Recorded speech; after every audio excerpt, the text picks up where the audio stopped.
Thank you for the very fresh pepperminty rendition of our theme, Johnny O'Keefe, and welcome to the episode 7 of the Champagne Comedy Podcast, where we like to talk all about the best Australian comedy show from the 90s ever made, The Late Show, and other degeneration comedy tidbits. My name is Matt, and joining this podcast today is, in alphabetical order, Alison, Daniel, and Kim. Hello! Hey! How are we all at this day of recording? Exhausted. In lockdown. Yeah, just trying not to think about politics either. That too. Yeah, because you're based in London, correct, Alison? Yes, and London is back in lockdown, and, you know, we can only go out for shopping and exercise and medical appointments, basically, or work if you can only work outside your home. So, yep, good times, everyone. That's just me every day anyway. Yeah, thankfully there's no exemption on podcasting, so we're fine there. No, that is true. And I think you're right, Kim. I think once you get into your 40s, it's quite easy to comply with many of the lockdown rules because that is kind of your life in normal circumstances. This is my life now. Yeah. Anyway. First of all, thank you very much for downloading and listening to this fresh new episode, and you're still continuing on. This is episode 7. I can't believe we've made it this far. So hooray for us. Yay. Yay. Yay. We've got a little bit of feedback, and we've been trying to keep this a bit more streamlined, more shorter. And so thank you very much, Craig McDonald, for saying, we need to keep this a bit more tighter, but they're finding it more entertaining still. Thank you so much. I could go on and on, but his comments on YouTube, so feel free to visit the Champagne Sketch Comedy YouTube channel. You'll see it in there somewhere. As well as Lance, he's the one who supplied the original audio bite of, the quotes that I put out a request for of your breast impression. I made love to her like a tiger, He's enjoying the podcast a lot, so thank you very much for contributing to that. And I have a bit more about the audio grabs a bit later on, so please stay tuned. Daniel, I'll pass the microphone over to you. I'm amazed that we didn't get any comments about this from last episode. I went through that SMH article, which mentioned the degeneration belittling a Melbourne tabloid journalist and illustrator, and then I got you to play the newly made grab. Water key. I think because I just loved it so much, but the thing is, I realised after recording, no, hang on, it wasn't Warnicky. Pigeon. There we go. That's the guy. So excellent. I'm so glad that Robert Fidgeon has got his own sting as well. That's great. We're calling, any constructive criticism a Warnicky. So, I mean, thankfully, if we wanted to call something a pigeon, that can be any sort of cartoon where the person depicted can't be recognised, or perhaps one of those poorly thought out things where something has to be labelled in order for the cartoon to work. I think the usual cliche is sinking ship labelled the economy. Ah, yes. If you have to label something like that, then the cartoon doesn't work. Just try the concept. But anyway, so we can call that a pigeon. So basically, if there are any sketches in the Late Show where the joke doesn't work, you'll play the following sting. Pigeon. Yeah, exactly. Or is it Warnicky when it's quite negative? Yeah. None of this is going to get confusing or annoying at all. So, if it's half, it will be Warnicky. And one more bit of feedback. Ross McPhee, who's a regular listener, thank you. He has some trivia tidbits about Ray Burgess from last episode. He said that his daughter later played Tony Basil in a live stage show parody of Countdown, which was devised and written by Brian Mannix, the former lead singer of the Uncanny X-Men, and also the writer of hit songs for the soundtrack to Houseboat Horror, which, that will pop up later on in the series. So thank you very much, Ross. It all connects. Yes. That's all the feedback. So please tweet us, TLS Champagne, or email champagnelateshow@gmail.com. In fact, on Twitter, Peter Phoebe, he says that the one thing he does have to say about the Late Show cast doing Ice-T's Cop Killer from episode 6 in the toilet break is that their version sounds way better than the original. Also, some new listeners, Angie Silverstone, my apologies, you have a podcast. Gosh, what rock have I been laying under? As well as Dr. Ricky Squat Pump, MD. I don't think he's certified. No. You have to forgive me too. I've only just subscribed, so bring on Charlie, the Wonder Dog Chatter. So thank you very much for that. Welcome, everyone. All right, we should probably rip into the TV guide real quickly. Yeah, up against this episode on Channel 7, we had the movie Young Guns from 1988. The little critiques that come in the Saturday Age TV listings from Ross Warneke are quite the eye-opener, really. He says that Young Guns is strictly for dewy-eyed teenage girls. Emilio Estevez, Kiefer Sutherland, and Lou Diamond Phillips, and it seems every other young Hollywood hunk feature in this story of a pack of young misfits hired by a rancher to protect him and his property from the local villains. Then over on Channel 9, we've got a Australian miniseries called Fields of Fire 2. It's a repeat in one 4-hour hit of the above-average Australian-produced miniseries set in the Queensland sugar cane fields. World War II has just ended, but the war years have upset relationships and an influx of immigrant workers have caused other problems. Now, doesn't that sound a bit like Snowy? It does a bit, yeah. Dan Mac and Hey Hey, which was on earlier, had guests Alison Durbin, Paul Norton, The Black Sorrows, and Max Walker. Good old Maxie Walker. Must have been another book he was plugging. Over on Channel 10, there was Indiana Jones and the Temple of Doom from 1984. Archaeologist Indiana Jones, Harrison Ford, and a nightclub singer, Kate Capshaw, are persuaded by Indian villagers to recover a stolen sacred stone. Says Warneke, more action than Raiders of the Lost Ark, but the story is inane. Now, on SBS, yeah, I know, it's a little bit harsh. On SBS, we've got a German drama called The Enigma of Caspar Hauser from 1975. Says Warneke, the extraordinary true story of a man who almost 2 centuries ago was freed after spending most of his youth imprisoned in a cellar and had to learn the ways of the world. Now, doesn't that sound like contemporary times? Yeah. I've seen that film and it's extremely boring, so I don't agree with that. Okay. Directed by Werner Herzog, stars Bruno S., who Warneke says coincidentally spent 22 years in confinement before Herzog discovered him. So It was a role he was born to play. It wasn't worth coming out for that film.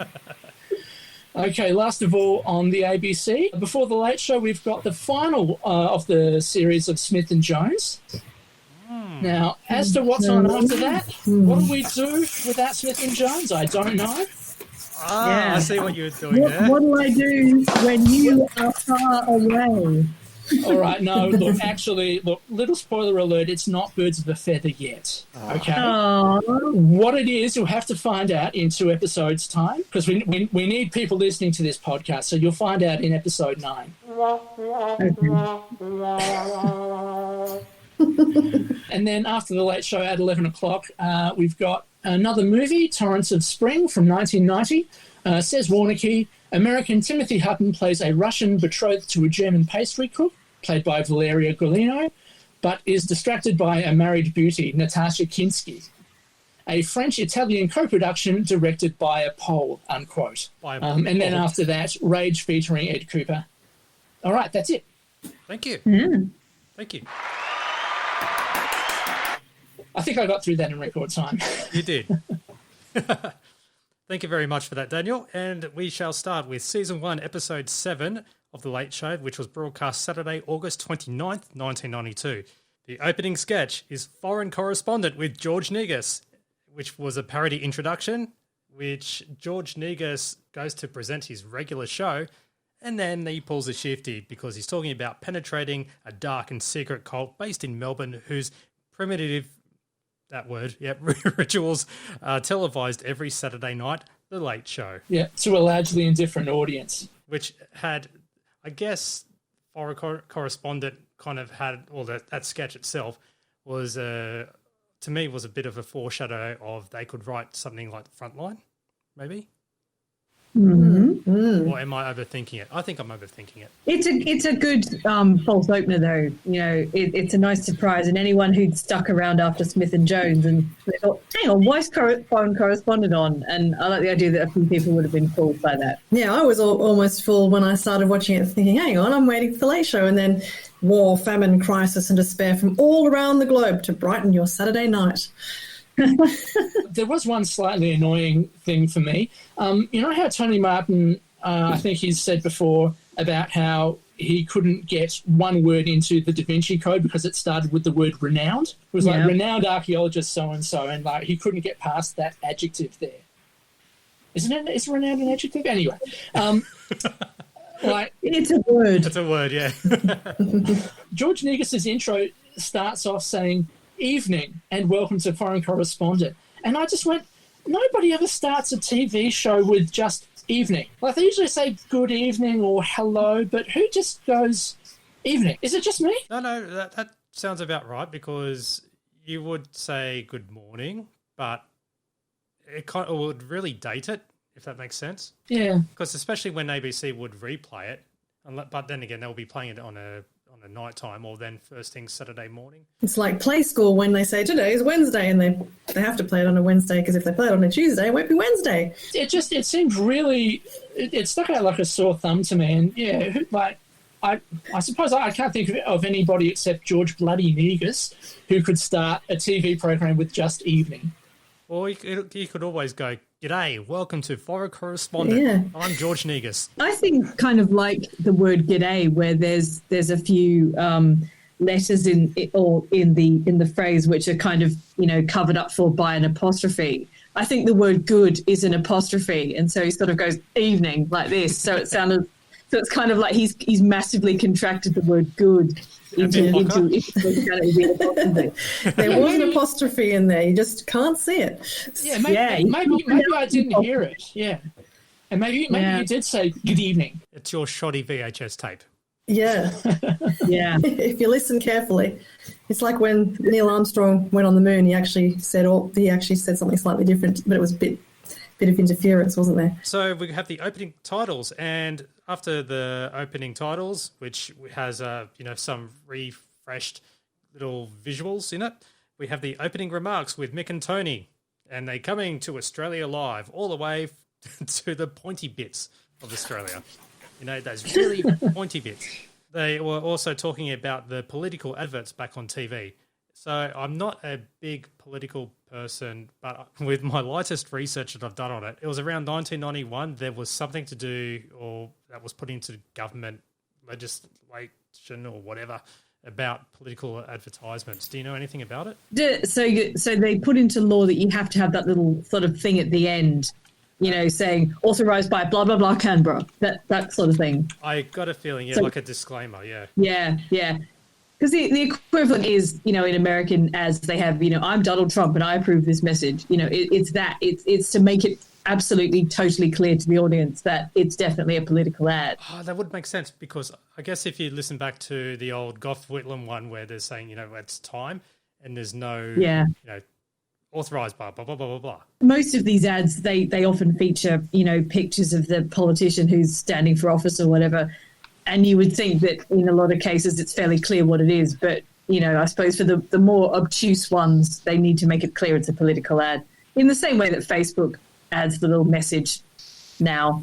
I should probably, this might burst your bubble a little bit, but I reckon, because I've done scant research for this part as well, I think there might have been a Victorian state election this year, 1992. It was because of Joan Kerner and Jeff Kennett switchover. Just having a quick look, the 1992 Victorian election was held on the 3rd of October. There you are. So I reckon it might have been maybe that an election was called, but they didn't really couch it that way, maybe just to help accommodate a national audience. You mean the pointy bits? Yeah, exactly. Yeah, those bits. There's a Wikipedia category, 1992 elections in Australia. So there was an ACT election, a Queensland state election, a Tasmanian state election, a Western Australian daylight saving referendum. Wow. So It's all happening. They start talking about the Australian legal system as well, and Alan Bond back on the streets after he's doing his time in prison. The Australian legal system is running like clockwork with Bondy, Sir Joe, Scasey, and the other bloke who gave the finger to the speed camera. Yeah, who was the bloke who gave the finger to the speed camera? I have no memory of that guy. it seemed to raise quite a big cheer from the audience, though. Yeah. Anyone who knows what that guy giving the finger to the speed camera is, please send us, even if you're that guy, send us a tweet at TLS Champagne. So the news desk with Tommy G, and we have the following. The BBC correspondent Martin Bell being hit by a freak sniper shot. Now, this was a reference to him being on location reporting in Sarajevo, and he was wounded by shrapnel. I researched that one. Iraqis celebrate the opening of Saddam World Theme Park with footage of Saddam Hussein statue and some really dodgy arches. It really looked like derelict piss world Iraq style. Pakistan denies England claims that they tampered with a cricket ball, and they show someone holding a square cricket ball or a cube ball. So nice little visual joke. Another great day for the prop masters there, having to make a square ball. Now the main stories. Peace talk over Yugoslav crises are underway in London with key players John Major, Boutros Ghali, Slobodan Milosevic, Milan Putic, and the home viewer, who enjoys swimming and riding his bike. $25 behind him. I'll definitely choose him over the others. Again, it's a really dumb joke, but it's just if everybody loves it. Now the Bosnian-Serbian leader Radovan Karadzic, I'll go with, left after people made fun of his hairpiece, and he eventually calmed down, returned, lit a candle in prosperity, and burnt down the whole building, showing footage of one of the buildings set alight. Good old visual joke. Now, Alan Bond was released from prison. He broke down to reporters and was highly emotional during a press conference when he realised he had to spend time with his wife, Elaine. Oh, dear. Such a Tommy G joke there, right there. And in Canberra, the guy who drove into Parliament House 2 weeks beforehand appeared in the court, and they cue a fantastic visual joke of a car driving into the stairway of the courthouse, which was in Melbourne. Do you know which one that was at all? I think we talked about it, a couple of weeks ago when it actually happened. Well, they were standing up front, yeah. It's an interesting piece of detail with that story, though, that the reason he drove into Parliament House was he was attempting to kill John Hewson, which was a piece of detail we hadn't got from the previous weeks of Tommy G's news desk. So imagine feeling so annoyed with the world that your plan is to kill John Hewson. I'm just going to leave that there. Well, he did use the indicator to drive in. Yeah, that's yes. Yep. true. He was really seriously after Dr. Hewson there. Well, in Miami, the worst hurricane in 50 years, with Hurricane Andrew represented in a shithouse graphic. And the people affected were landowners, shopkeepers, and there's a Rodney King joke right there, which I won't go into detail. I'm trying to work out the bit of footage they had there. I don't think it was Rodney King, but it was just as oddly placed and, weird to look at. Yeah.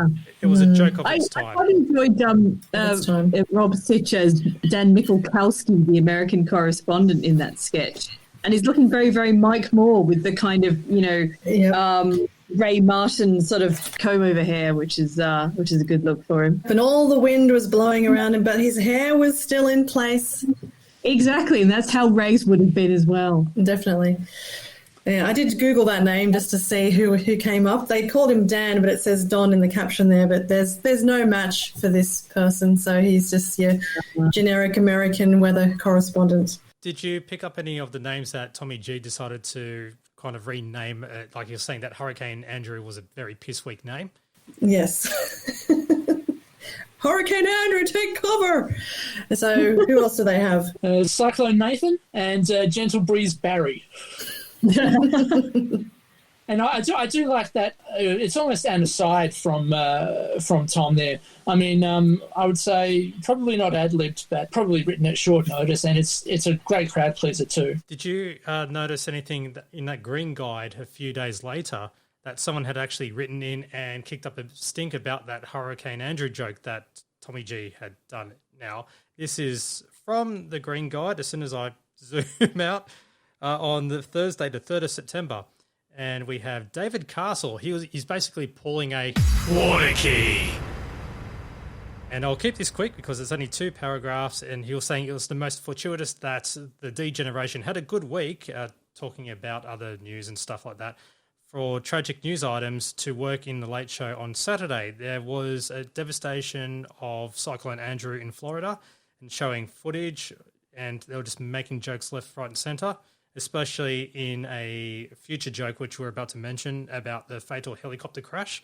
Yeah, but basically that they're insensitive, and it seems to be a trend that's in our young and talented satirists. Quote, that in itself is a real tragedy, unquote. Well, David Castle. It's interesting, though, because we've sort of picked up on this point a few times in previous episodes about, you know, how we thought some of the jokes were sort of a bit lame or you know, they were kind of making fun of tragedies. And I would tend to agree with the helicopter footage, because watching that helicopter footage, it's genuinely terrifying. And you can see that, you know, you're basically watching the last moments of someone's life there. And I can see why basically the majority of people would think that that's a poor target for comedy. So I think the letter writer has a point there. As we go back to London, Lord Carrington resigns as peacekeeper, with Rob dressed up as Carrington, with a satellite delay, which was quite amusing because it just goes out the window pretty much.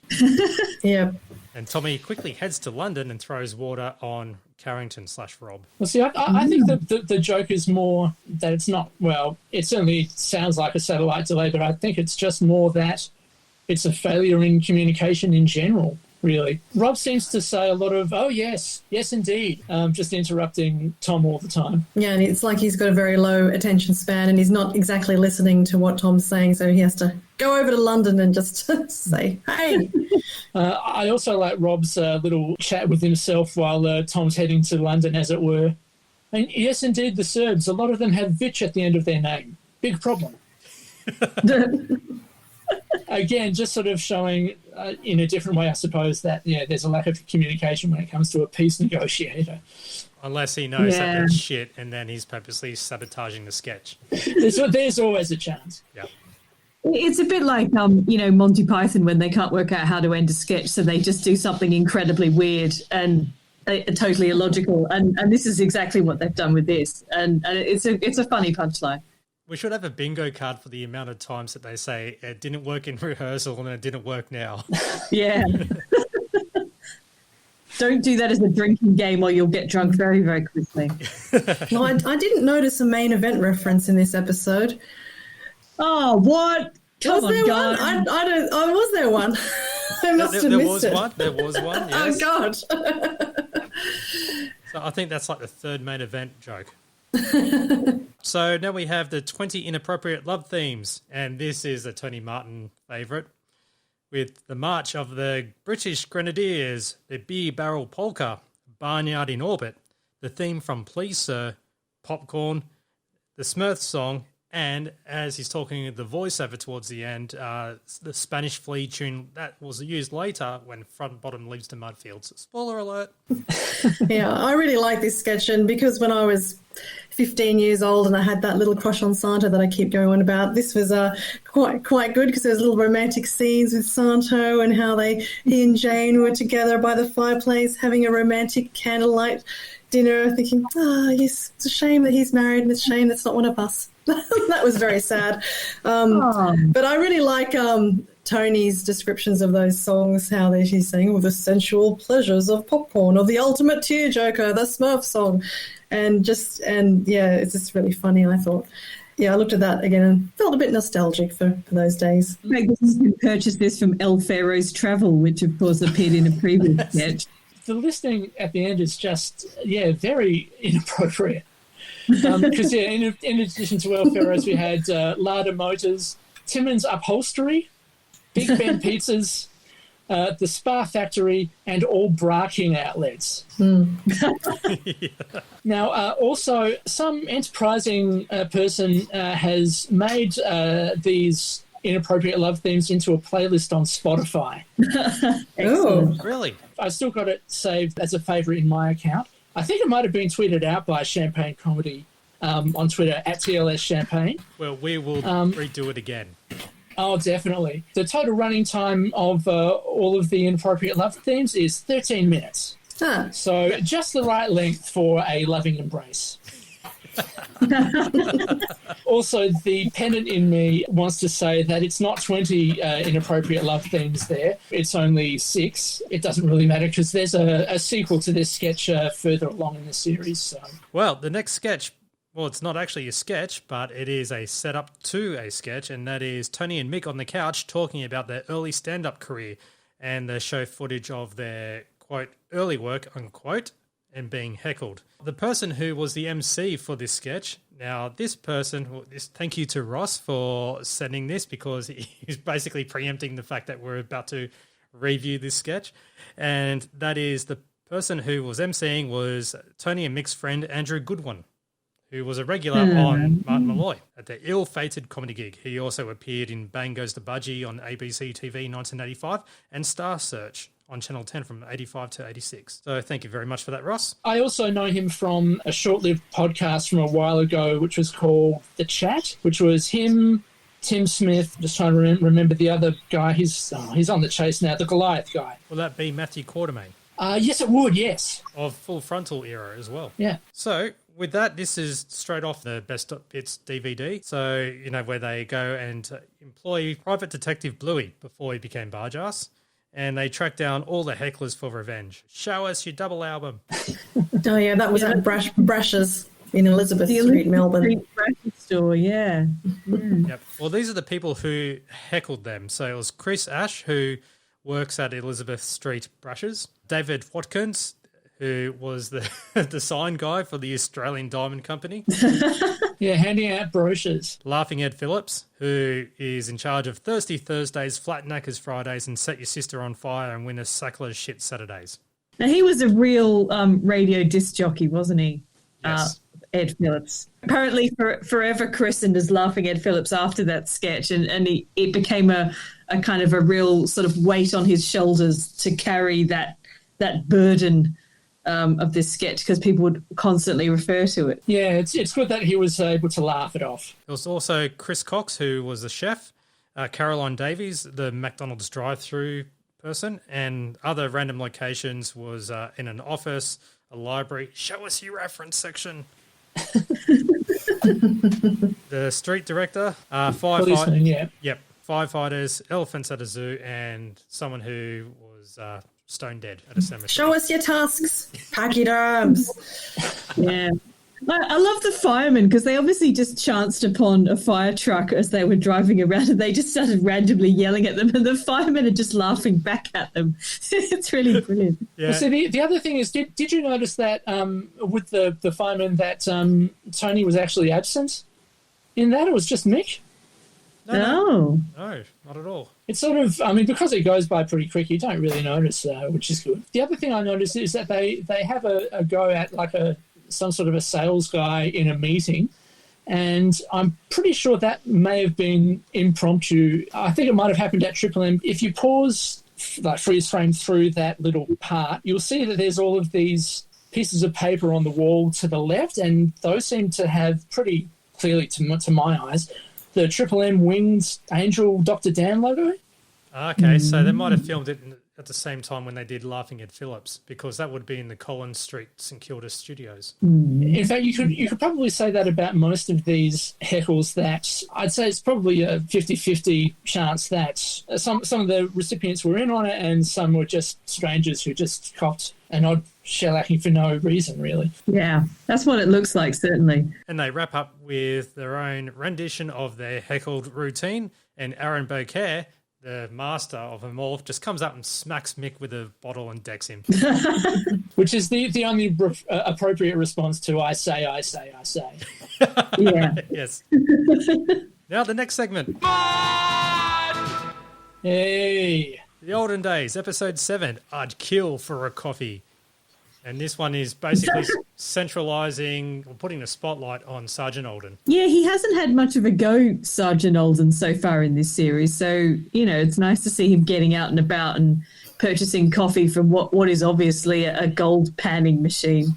Yeah. All that for a cappuccino. He's got to give Governor Frontbottom the coffee to avoid the billiard cue punishment. Yes. And that's the peril. yeah, and that was all because some people in the Mudfields asked about Alden's unconvincing scar, and he had staged an unauthorized flashback. No cold chisel on my chain gang. No chirpy chirpy cheap cheap. And definitely no stuff with the tin lids. Not the tin lids. They were very topical in 1992. So Jimmy Barnes's kids, the group formed in 1990, put out a Christmas album called Hey Rudolph in 1991, and a couple of months earlier had come up with a second album called Snakes and Ladders. There was a single that came off of that, which was a cover of Walk the Dinosaur. I remember all of this. That was a closet favourite as a kid. Now, were the tin lids really that reviled? I think they were. It just seems to be of novelty, really. They were. I think they were a good target for comedy. I think because they had such a high profile and they were kind of lame kids, and you could very easily make a joke about them. I don't think they were bad necessarily. No, I did notice that those CDs were very common in the second-hand CD shops in the 90s. If anyone used to trawl through those, there was always be a tin lids CD there. I've got Hey Rudolph, but not Snakes and Ladders. So after Alden avoids getting the billiard cue shoved up his back passage, we have Commercial Crime Stoppers with Mick and Santo. And Santo wants to know what is Mick's favourite band. And that is IKD, the country western singer. Who? Yeah, exactly. Yeah, I could not find anything about what IKD, who IKD stands for, let alone this album. But it's superb, like almost regional TV style commercial. I think it was described as an absolute kaleidoscope of colour, movement and graphics. I can't believe this even made it to air in regional television, I had to transcribe the voiceover for this commercial because it's just stunning. It goes, yes, it's out now. IKD's second album, this one in country style. 16 tracks by a new voice in country and western music. The guy's so bloody old. Hang on. What was the style of his first album? Was he doing punk rock or He rivaled Metallica. Yeah. You'll love the toe-tapping beat, the easy listening, the fresh approach to well-known evergreen songs. And, yeah, that... my God. It's an old guy singing From a Jack to a King. I wonder if any of his tracks made it to the 20 inappropriate love themes. But somewhere on side 2, they would have been. Yeah, a silent track or something like that. If anyone's got a copy of IKD's album, do send us a copy of it. You can be purely anonymous. We won't tell anyone who you are. Yeah, we'll set up like a WikiLeaks sort of Dropbox to anonymously drop. So Santo and Mick take pride in their clothing, and clothes maketh the man, but dental maketh the bedazzler. One of those classics. Yay! Yeah, I was watching this just before, and my daughter's like, "Yeah, what is this meant to be?" And I realized she didn't realize this was actually a real ad, and then once she realized there was actually no parody, this was actually real, then she understood why it was being shown. But yeah, it was one of those ones where we used to just quote in the playground, "Be safe, be seen, be dazzled," which was Santo's line at the end. And they probably did get a bedazzler to actually spruce up those jackets of theirs. It's a fashion statement that's worth heaps. It'll turn all your old clothes into something that's actually able to make you some money. Apparently, turn ordinary jeans into expensive fashion by adding studs or stones, which were just bits of plastic, really.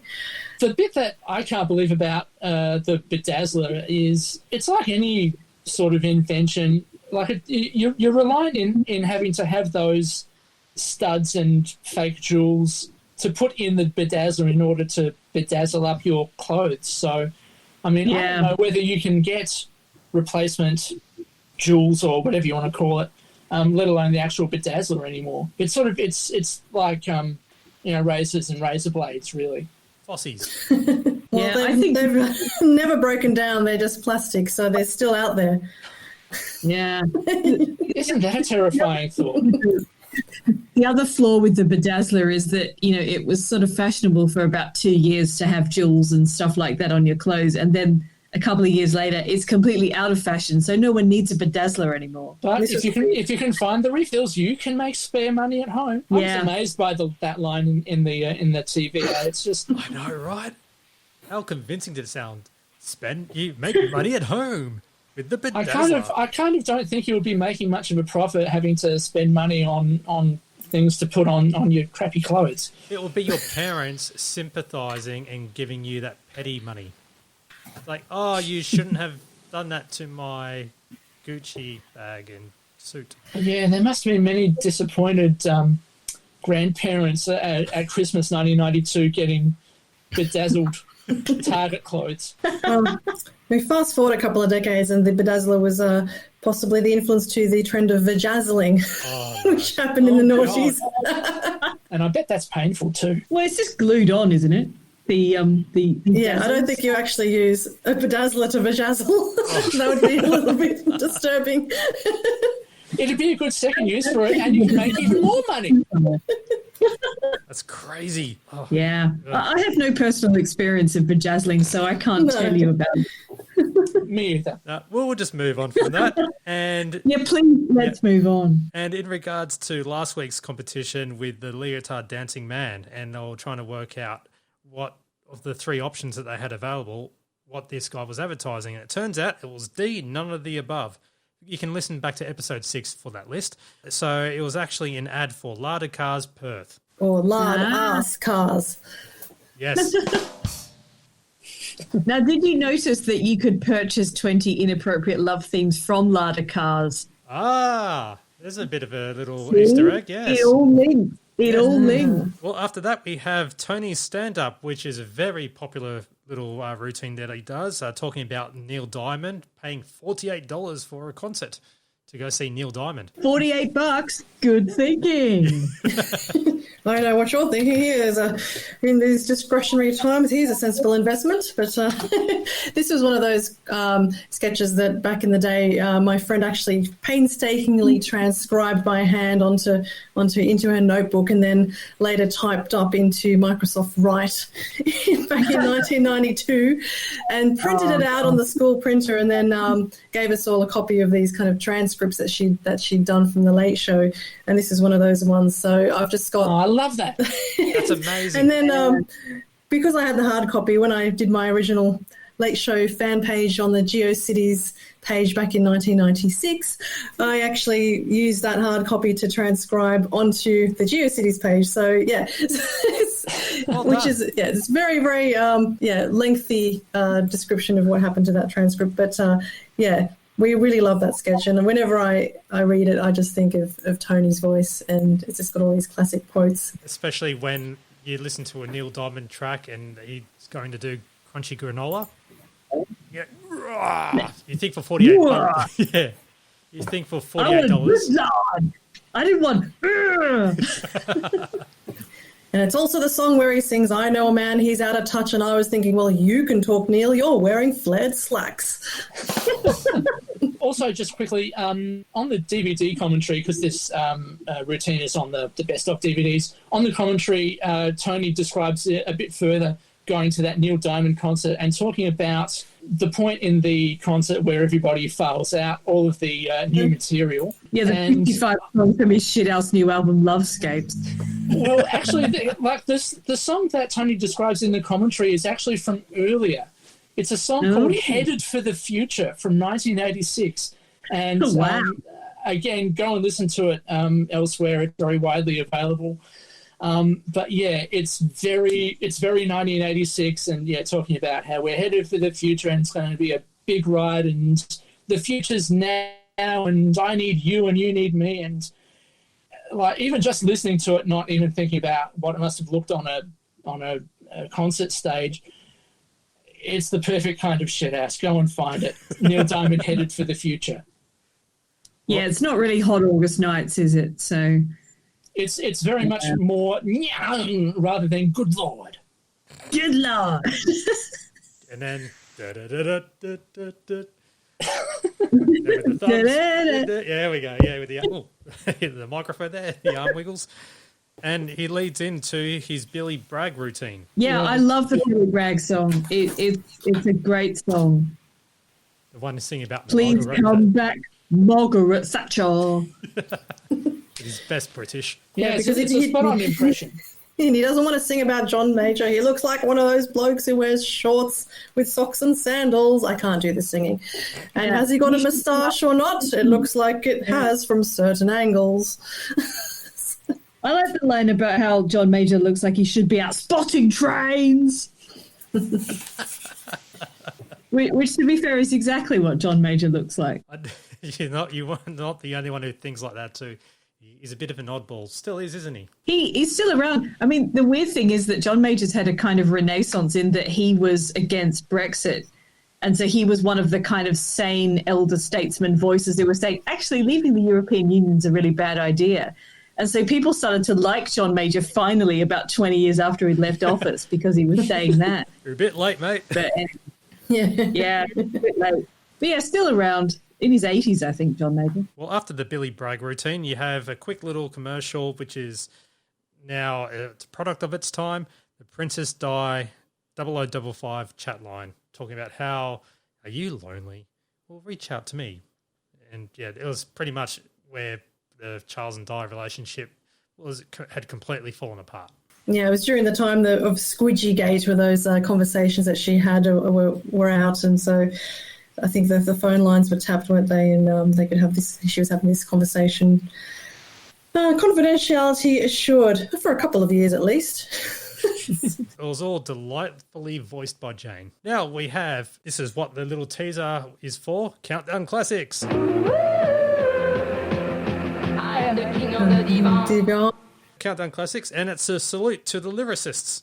Now, I'll just rattle off all these songs that they pay tribute to, so they have little hooks and also lyrics that pop up because they're just paying homage to how the hell do they get those words into those songs and they become hits, really. So you have Adrian Gervitz with Classic, Gotta Write a Classic. I'm not going to play the grabs here because it will cost me some money. Okay. Are we allowed to say the lyrics? If you've got the lyrics, by all means. But I can't play the actual audio itself. I'll just say them. I won't sing them. So we have Classic. Yeah, gonna write a classic. Gonna write it in an attic. Gonna write a classic. Gonna write it in an attic. He's got his rhyming dictionary there, doesn't he? I love that addition. Now the next song is Racy, Some Girls. Yes. Some girls will. Some girls won't. That one. Some Yeah, girls some need girls. Please continue, Daniel. No, I like your version. Some girls need a little loving. Some girls girls don't. Oh, this is almost as awkward as the Daenerys sketches from last time. Yeah. Yeah. Whoever wrote the lyrics of that has probably never met a woman, is my guess. Oh, there's more. So there's a big question mark on a couple of them coming up. Well, just quickly with the Some Girls song, I mean, it is written by a couple of British pop powerhouses, Nicky Chin and Mike Chapman, wrote quite a lot of hits. They proved that they didn't have to make them very thought-provoking. There was Dean Friedman, Lucky Stars. And yeah, this is very cool and responsive. Did you see Lisa? Yes, I saw Lisa. Yes. Is that why you're angry? God, sorry, I'm going to somebody... Hold on, I'm bringing up the lyrics. 1 second. Oh, okay. I thought somebody else might have these, but you know, to do this little. Okay. I'll ask the question. All right. Right. We'll take it, Daniel. I will be happy to rendition with you. Go. Did you see Lisa? Yes, I saw Lisa. Is that why you're angry? I wasn't angry. Maybe a little. Not even maybe. Must be the weather. Now, don't be a baby. Yay. That's our little play. Thank you very much. Anything at all to get around the loophole. Where did the baby thing come from? It rhymes with maybe. Most songs with maybe have to say baby. But, Okay. They all have the same edition of that rhyming dictionary. but rhyming Lisa with Lisa is just ultimate awesome. The next song is Captain Antonil. Do that to me one more time. I can never get enough of a man like you. Well, thank you. Not you, Matthew. I mean, you're all right, but you're nothing like the captain. I'm a married man, mate. And, of course, we have Plastic Bertrand, San Plan Bon Wa. Now, because of this episode, I had never heard of this song before, and this is when I was 11 years old. When this was shown and I was watching it with Dad, I remember this like no tomorrow, because I went, wow, what song is that? And Dad goes, oh, well, after the episode's finished, I'll put it on for you. And he got out his vinyl of the song, and we played it on his turntable. I've gone, yes, that's fantastic. Wow, your dad was cool. He's awesome. Yeah. Now, I have the subtitle lyrics here, so I'm going to try and do a rendition of it, so please bear with me. All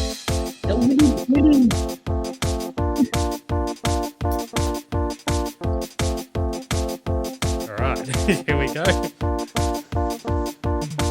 That is that, da-da-da, queer a public with the person always I'm a frog on crack with a very heavy bomb.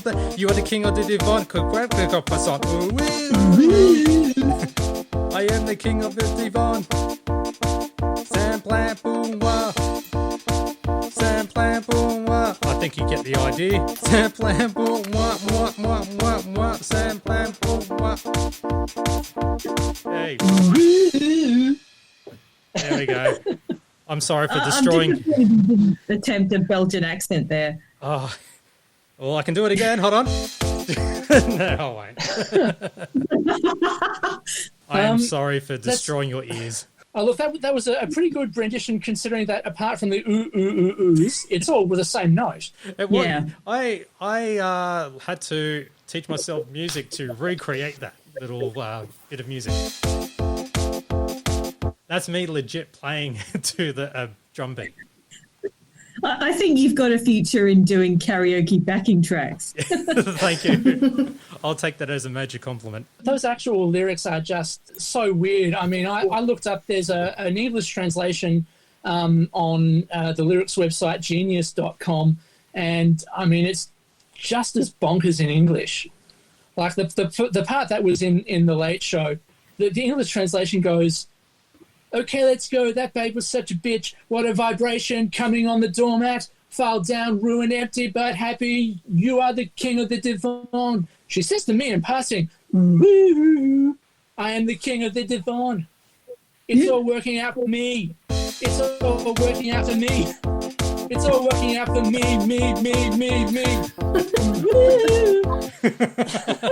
Yeah, okay. So basically the song's about sex. Yeah. And him banging some chick. Okay.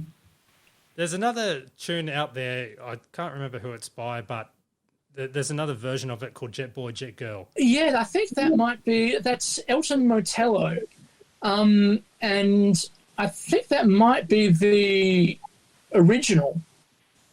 Like, basically, So Plan Pour Moi was like the French remake, although not a literal translation of the English version, because Jet Boy, Jet Girl, it's a bit more explicit. The chorus of Jet Boy, Jet Girl is something like, he gives me head. So, ooh. Yeah, that's a fellatio reference, ladies and gentlemen.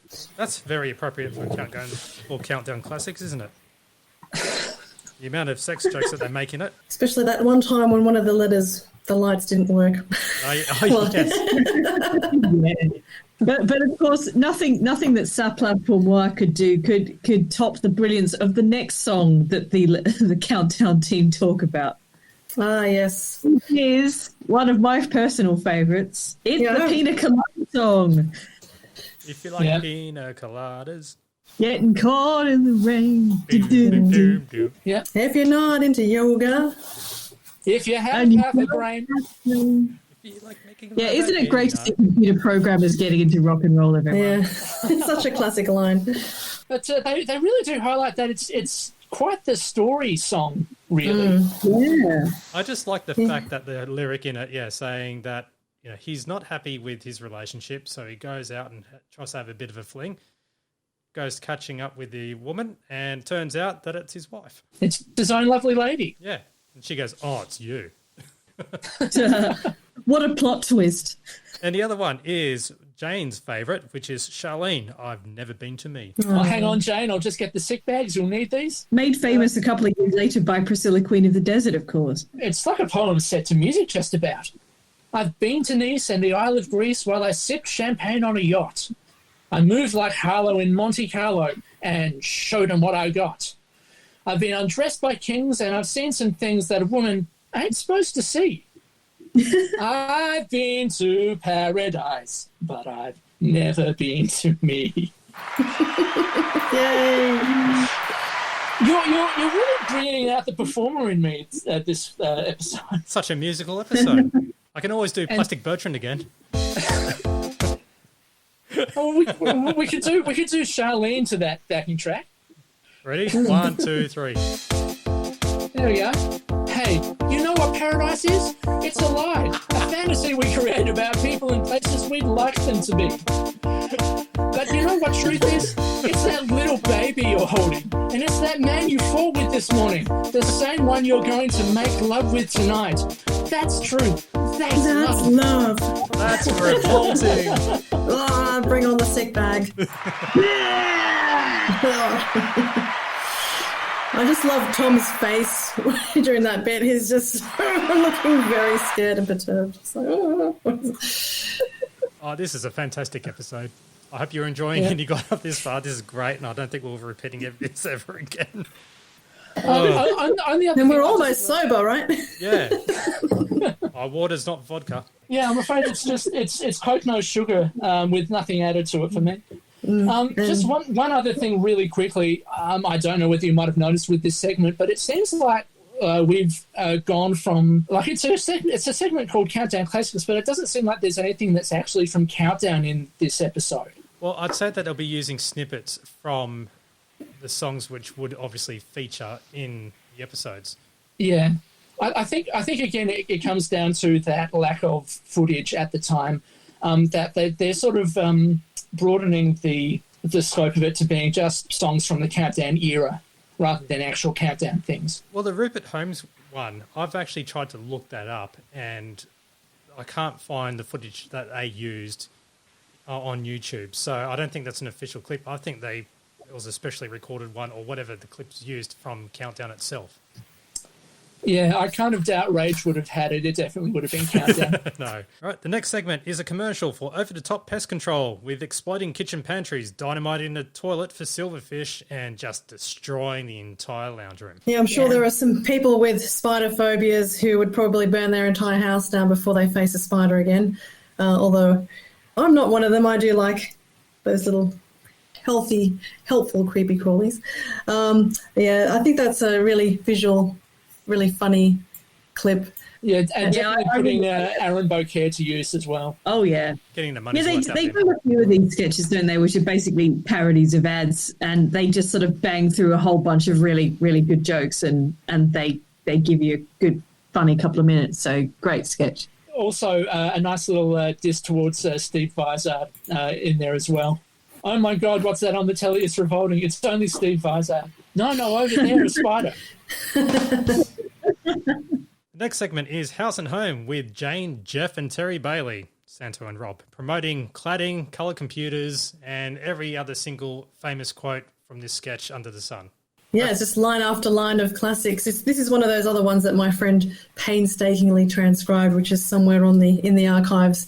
But there's some really, really funny ones, including the one about it comes with a money back guarantee. That's right, we'll give you the money and we'll guarantee never to give it back. And there's a 14-day cooling off period, but that starts 14 days before you sign the contract. There's some real classic ones in there. Don't forget, when they're on fire, we recommend hosing down. Because, they're fire resistant, but if you put them too close to a flame, quote, they burn like buggery, unquote. And there's a reference, of course, as is mandatory in these sketches, to someone being a beautiful woman. In this case, they're talking about the investigators and Helen Wellings, who was the host of the investigators. Yep. Yeah, and she's still around. I have met her a few times in my work.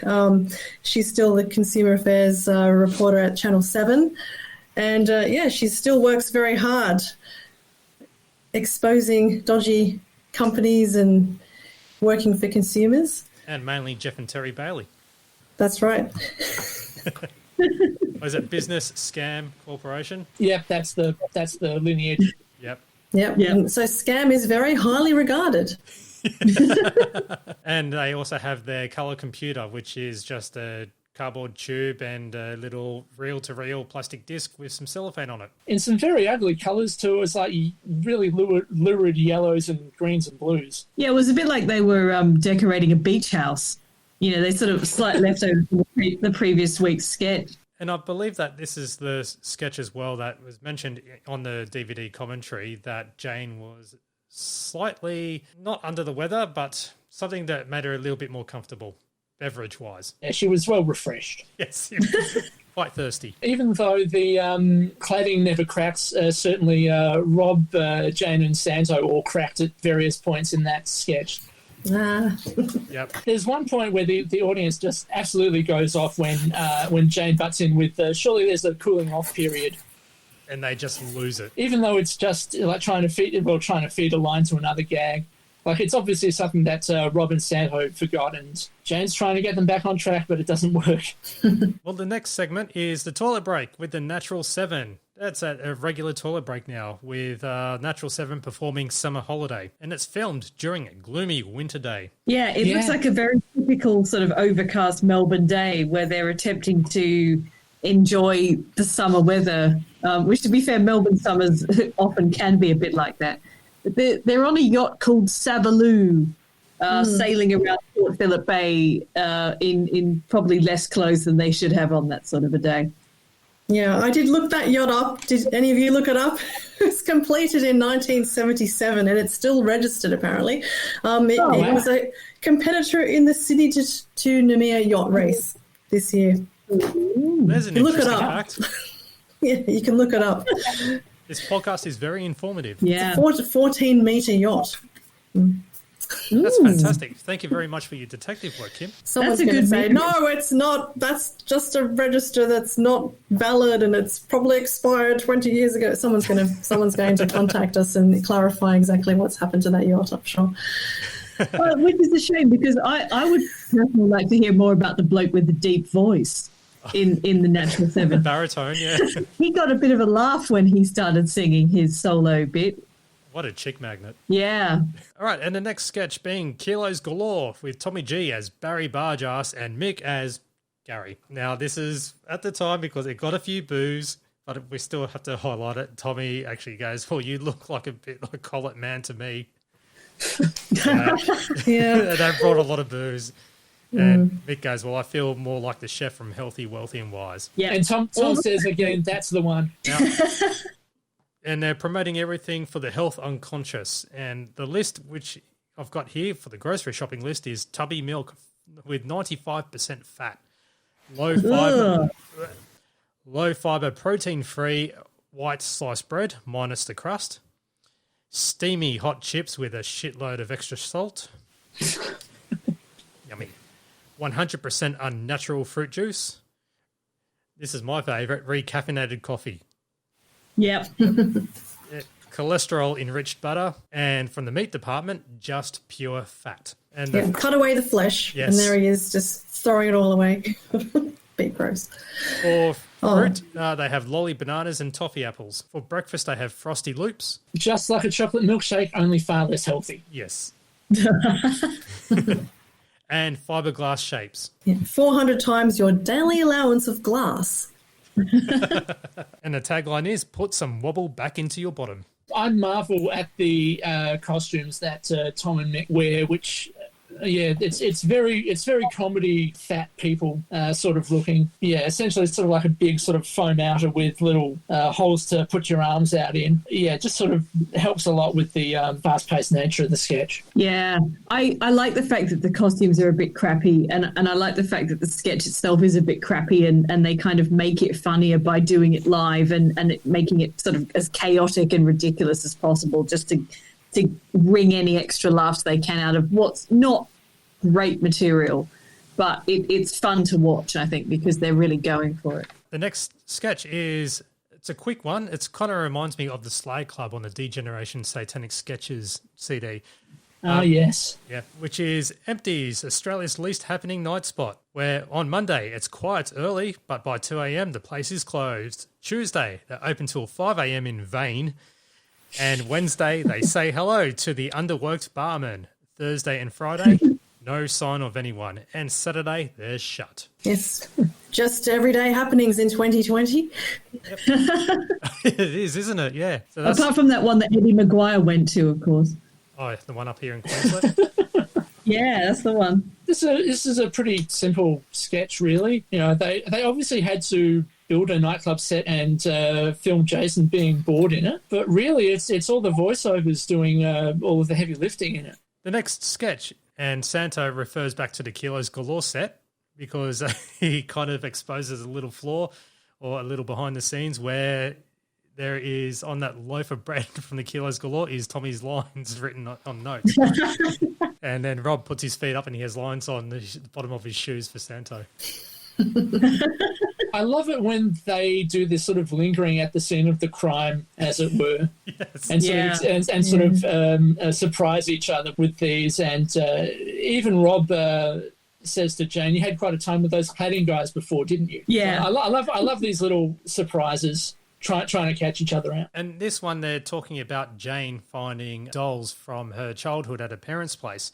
Now, this kind of falls flat until Rob brings out the perler, but with Jane, she shows Chatty Cathy and another doll which changes eye colour, which looks really evil every time it blinks. There's also That's weird. That's so creepy. That there was also Chrissy the doll, where short hair, pull it out, and becomes really long and it looks really violent. Yeah, that vit sound when she pulls the hair to make it longer is just terrifying. Yeah. There were some weird dolls out there for girls, you know, in the 70s and 80s. Like there was one that you could get where you could basically take the kind of the stomach out and the small baby would be inside. Like really kind of weird sort of anatomical dolls that were supposed to be appealing to girls. And I think maybe this is why I was never really a doll girl, you know? I never had any of these dolls, and it's because they're weird. So Jason brings out his dolls, which he has Miss Hawaii, Miss Turkey, and Miss Chernobyl, which has two heads. Which Both fall off. Yep. Yep. And Rob has the Basic Instinct doll, which at the time, Basic Instinct being out in the cinemas. And you can see that scene on the DVD. To be fair to the props department, they did a great job with that, getting a Ken and a Barbie and one of them stabbing the others. It's brilliant. I love Rob basically having a little bit of a dig at Jane about showing off her dolls and sort of imagining the conversation between Jane and her parents. I've just been given a national television series. What are you going to do on it? I'm going to talk about my dolls. I think, again, unscripted, and I love it when it goes unscripted like that. Yeah, there's a little bit of chemistry between Rob and Jane there when he puts his hand on her arm. I thought. Maybe I'm just reading too much into it. We all are. We're all reading too much into it. Yeah, there's no future in it at all, Kim. Yeah. So the next bit is the news update, which we have Saddam hosts children's show Iraqi Romper Room, and it shows footage of Saddam at a table, and he goes, "Everybody sit down," type thing. Yeah, whatever. It's a visual joke. I can't bother explaining it. Serbian attack wipes out Florida. Yeah, that's in regards to another hurricane joke. And we have Woody Allen custody case continues with Mia Farrow trying to flee with the kids, and it has footage of a junk boat, and it brought a lot of booze, that one. Yeah. Fair enough. It really did. So we have stories with the UN declaring an exclusion zone over Iraq, which is enforced by the US, the UK, and France, and they show footage of the Yoplait, the police officer in the Yoplait tub. That's fantastic. Such an iconic ad moment in the 90s. At least they didn't cut away to the policeman in Allo Allo. Oh, yeah, good mooning. Good mooning. Good mooning. That was a great joke. That was a great one. Yeah. Rose Hancock, the widow of Lang Hancock, remarries to a financial advisor. Oh. Giving We gave her some financial advice there. And we have you know what? I'm going to skip over that one because it's a very sensitive one. Basically, sex charge. Oh, the bishop and the organ. Yeah. And okay. I will admit it's a pretty obvious joke, but I think we can probably go without commenting on it. So, yeah, next one. Yeah, next one. Yep. Yeah. And US vigilantes in Australia. Now, this one was a bit weird. So they just had, I guess, people who were vigilantes in the US coming to Australia and trying to help things out, do things right. And it's just got Jason as one of the US vigilantes pointing out little flaws in the Australian lifestyle, such as chewing gum on the trains and under the seats. And Not standing up for pensioners. yeah. That, to be fair, was a big issue on school buses in 1992. So It was. yeah. So with that one, when we have the next story, which is in Spain, and yeah, this is the helicopter crashing into the pool, which unfortunately someone lost their life, and redone. Yeah, Australia's funniest home video, sound effects, blah, blah, blah. Yeah, that was what that letter, as we mentioned earlier, they were complaining about, so it was quite tasteless. And yeah, again, it's probably more a joke about funniest home videos than that tragic news. Yeah, 100%. Yep. Taking the piss out of the show. We've technically had the joke before because it was done. The same joke was done to the Rodney King footage, which was Product of its time. yeah, really, really odd. And now we have the TV guide at 10:30, Stomping Ground, and the Late Show will be shown at 9:30, which is a future mention at the end of the show. Yeah, next week because of the music special Stompin' Ground. Yeah, the Late Show is going to be on at 9:30. And if you YouTube it, the Stomping Ground special is actually on there. So next episode, you can watch your VHS copy of the Late Show as well as Stomping Ground straight after on YouTube. But the program guide for next week won't affect the Spaz Family. That's a relief because I was a massive fan of the Spaz Family. That's the #1 rating show. That's the reason why the if ABC you had like the budget. piano accordions- If you like piano accordions, you need to watch the Spaz Family. Love is a piano accordion, and same with Spaz Family. I decided to do a little image search for the piano accordion playing family that are portraying Spaz Family, and it came up with two answers. The first is that it's the Alan Gardner Accordion Band on the front cover of their album Play It Again, but it was also used as the front cover for the song Home Entertainment System from Lazaro's Dog, aka the song from the JVC ads. Wow. Oh. I don't know what the Alan Gardner Accordion Band sounds like, but Are they not on Spotify? I couldn't find them, unfortunately, no. I know. I know. I find a lot of stuff on Spotify, but not that one. Oh, shucks. Spotify missing out. Put yourselves together, Spotify, and get on with it. Now we have Mick and Jace, who have done another little road trip, and they've gone to Wobby's World. Yeah, Wobby's World is something that Melbourne, people who grew up in Melbourne often talk about as being quite a crappy sort of local attraction. And yeah, certainly that's borne out by what Mick and Jace show us. And that closed in 1999. That late. Yeah. I like it, the Wikipedia entry where it says, the park was almost certainly being satirised by the Melbourne-based TV sketch comedy show The Late Show. Almost certainly. Okay. So whoever wrote it was like, there's just I've got a little bit of doubt about this. Maybe they actually were being serious. Citation needed. Yes. Is Wobby's World ripping off Pissweek World, or is Pissweek World ripping off Wobby's World? Who can tell? All right, now we have Graham and the Colonel, and they enter the studio via ticker tape parade style, a la the Olympians. And, they're all complaining about, where was their parade? Because there must have been the parade in Melbourne that week. Yeah. Because, we see the footage of it. Yeah. Where the Olympians have come back from Barcelona. Barcelona. Barcelona. And they show footage of the Olympians on parade. I missed this. All I got in my notes is Steve Monaghetti and a Pope-mobile. Yeah. So if anyone can explain that bit, I didn't really expand too much on it. I think that was some sort of a vehicle that was cleaning up all of the ticker tape at the end. That did look very Pope-mobile-like. Because I got here as well, Graham and the Colonel there's accusations of a cover-up, a la the Kennedy assassination, where one of the Olympians gets taken out by a toilet roll. An armor-piercing toilet roll. Yes. Yeah. And when they show who it was up on the balcony, the book depository window, and it looked like a Pissweek kid or a future Pissweek kid. I like the fact that they had, they'd got this home movie footage from a Mrs. Zapruder. Yes. And you could see the grassy knoll and the book depository, and they really, really riffed on the whole JFK assassination vibe with this. They did. All the CIA agents wandering around, and then that's when they say, "Oh, it's a mystery, a mystery." They did really good with that. Yeah, I'm amazed that they were able to convince one of the Olympians to sort of do the back and to the left and then sort of fall down in public, essentially, in the middle of a ticker tape parade. So after that, they also spoke about Mick Doohan returning to the 500cc championship after he broke his leg, and the Colonel, tries to, was discussing how can you race when people are trying to sign your plaster and you're constantly leaning over. That was such a motorcycle joke. And a lovely bit of broad pantomime from Graham and the Colonel as well. Yeah. And then they receive a complaint from Lady Colonel.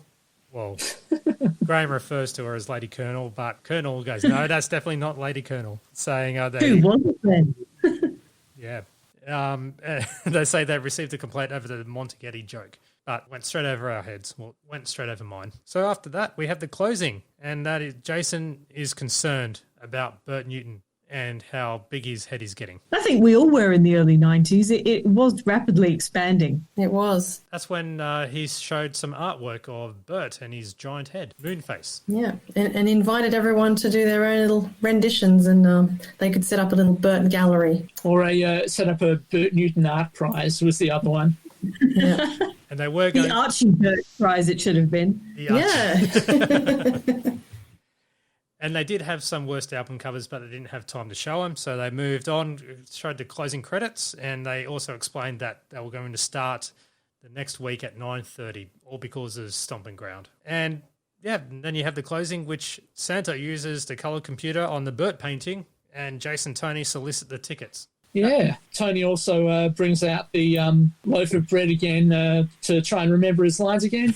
Yes, a quick So little... again, lingering at the scene of the crime. And we've forgotten the credit for Michael Hirsch, and he was credited as the polystyrene headstone artist from the sketch, the I Say sketch, where they went to the graveyard and they said, oh, look at this guy, so cheapy, got a polystyrene headstone, which of course actually made by Michael Hirsch. Now, also, there's a few other special guests in the closing credits. Most we know, so Andrew Goodwin from the heckling people at their work sketch, Steve Monteghetti from Graham and the Colonel, George Negus from the opening, Ed Phillips getting heckled as well. Now, there's three here. I've got no idea where they are. There's John Sheward, Dave Vassiliou, and Alan Jones. I don't think it's the radio shock jock now on Sky News, Alan Jones. Unless he was somehow hiding in the audience or something. It's not the racing car driver either, Alan Jones? No, possibly not. So, yeah, I couldn't find anything looking up those three names, but they were apparently in Season 1, Episode 7. Well, they did a top effort in that episode, so much that we have to give them the acknowledgement that they deserve. Yeah. Well, that wraps up Season 1, Episode 7 of The Late Show. And... now I will throw back to the very beginning with Lance's... I made love to her like a tiger. Like a tiger. And I'm putting the call out for anyone who would like to contribute their own quotes from The Late Show, because I would like to put together a little bit of a montage to pay tribute to the show and you, the fans who are also listening. Here are two submissions, which I've received as well. One is from Sebastian B. Good day from Dominic. How are you? No, Mister. Oh, that's one of the Street Talk Vox Pop segments. Yes. Yep. Wow. And one from Pete F., who does Santo the Magnificent. Ladies and gentlemen, do you believe in mental telepathy? No, I hear you think. See, it's that simple. And you know what? I might as well... like, if you submit it, and I don't really have a prize, but I'm happy to send you a Ripper vinyl. So you can either choose Ripper 76 or Ripper 77, and I can give that to a random that decides to submit probably the best one that they can do. So send an email, champagnelateshow@gmail.com, or send us a tweet to the link wherever you're hosting it on YouTube or whatever at TLS Champagne. Just simply record it on your mobile phone, on your voice memos, or wherever you can, and just send it through, and we'll try and include it in the next episode of the Champagne Comedy Podcast. It's really that simple. Now, I'm disappointed that we haven't had any contributions from women so far, and there was a reference earlier in this podcast to Snowy, And maybe some female listener out there can give us something like, or say something in Italian. What was it? Yeah. Yes. Yeah. And then he says hidroelectricità, like that. So you know, I'd like to hear something. Yeah. Because there's some good things that Jane and Lady Judith have to say in the Late Show. So let's hear them, guys. You can, or girls. Yep, just send it through. You can go on a pseudonym or whatever you want. If you just want to be known as anonymous, please send it through. You don't have to be embarrassed by it. Otherwise, you're going to have to put up with me.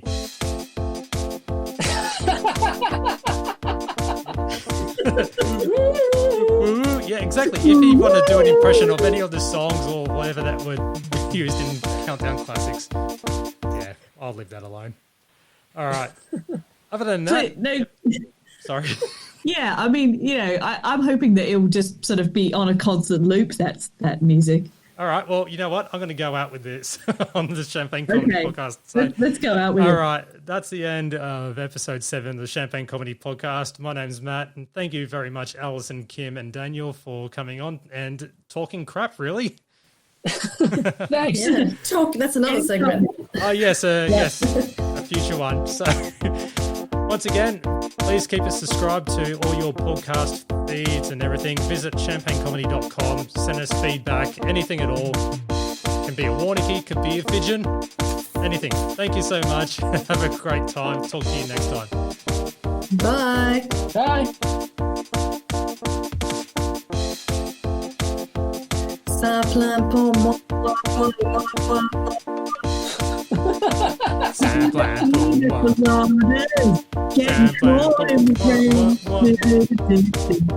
I'm a frog on crack.